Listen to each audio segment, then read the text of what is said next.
खूप दिवसापासून शिर्डीला जाण्याची इच्छा होती. मग आज लहान भाऊ म्हणे, "आज भाई जावंच लागतंय." मग काय निघालो. पण मग काय रस्त्यानेच पालखी लागली आपल्याला. आपल्याला रस्त्यानेच दर्शन झालं बाबांचं. म्हटलं आज चांगलं झालंय. बाबांनी रस्त्याने दर्शन दिलं आपल्याला. आणि पालखी चालू असल्यामुळे काय मित्रांनो, थोडीशी रस्त्याने ट्रॅफिक पण झाली. तुम्हाला काय वाटतं मित्रांनो, डायरेक्ट संभाजीनगरहून शिर्डीला पायी जायचं म्हटल्यावर बघा ना, आता एवढ्या उन्हामध्ये सर्वजण पायी चालले आणि डीजे बी होता. काही जण डीजे मागेच पळत होते. तुम्ही गेले कधी पायी शिर्डीला? कमेंट करून सांगा. त्यानंतर लागले आपल्याला मस्तपैकी नदी. कोणती नदी? कमेंट करून नक्की सांगा मित्रांनो.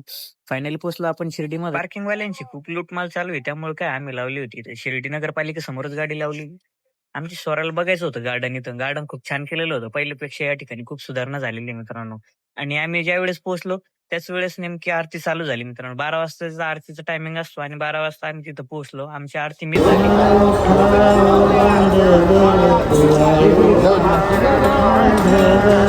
पण म्हटलं काय प्रॉब्लेम नाही. आपण जरी आरती मिस केली तरी आपण बाहेरून साईबाबाची आरती ऐकू शकतोय. मग आम्ही मित्रांनो द्वारका माईजवळच थांबलो. द्वारका माईजवळ मस्त आहे आरती वगैरे आणि साईबाबांचं लाईव्ह पण दिसत होतं. मग आम्ही सर्वजण स्वरांना त्यांना लागली होती भूक. आम्ही त्यांना दिलं ज्यूस वगैरे घेऊन आणि थांबलो आम्ही द्वारका माईजवळ. टीव्ही स्क्रीनवरती लाईव्ह आरती दाखवत होते. म्हटलं बाबांचं आपलं लाईव्ह दर्शन झालंय आरतीचं, याच आपण समाधान मानावं. आणि त्या ठिकाणी आम्ही उभं राहिलो. खूप सारे पब्लिक याच ठिकाणी आरतीसाठी थांबलेली होती. बाजूलाच तिथं हनुमान मंदिर. मग आम्ही बाजूला दक्षिणमुखी हनुमान मंदिरामध्ये दर्शन वगैरे केलं. आणि त्यातल्या थोड्याच अंतरावरती साईबाबांची चावडी होती.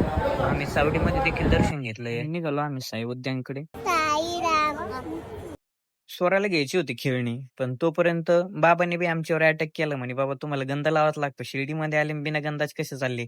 पण बाबाची बी व्हिडिओमध्ये येण्याची इच्छा होती. बाबा प्रत्येक गंध लावल्यानंतर बाबा म्हणत होते, "माझा फोटो घ्या." ठीक आहे, चला बाबाला बी थोडं फेमस करू. गंध वगैरे लावला. मग समोरच होतं साई उद्यान आपलं. मग तिथं आपल्याला फोटो वगैरे काढायचे. घरचे म्हणते आयफोन घेतला ना, आमचे फोटो काढले नाही तर छान फोटो. तुम्ही कधी आले शिर्डीला? कमेंट करून नक्की सांगा मित्रांनो. खूप मस्त या ठिकाणी साईबाबाची छान अशी मूर्ती केलेली आहे. लहान मुलांना खेळण्यासाठी बी छोटंसं गार्डन मस्त. स्वरा आणि शिव मस्त खेळत होते. व्हिडिओ आवडल्यास लाईक करा, शेअर करा, सबस्क्राईब करा. कसा वाटला ब्लॉग कमेंट करून नक्की सांगा. धन्यवाद.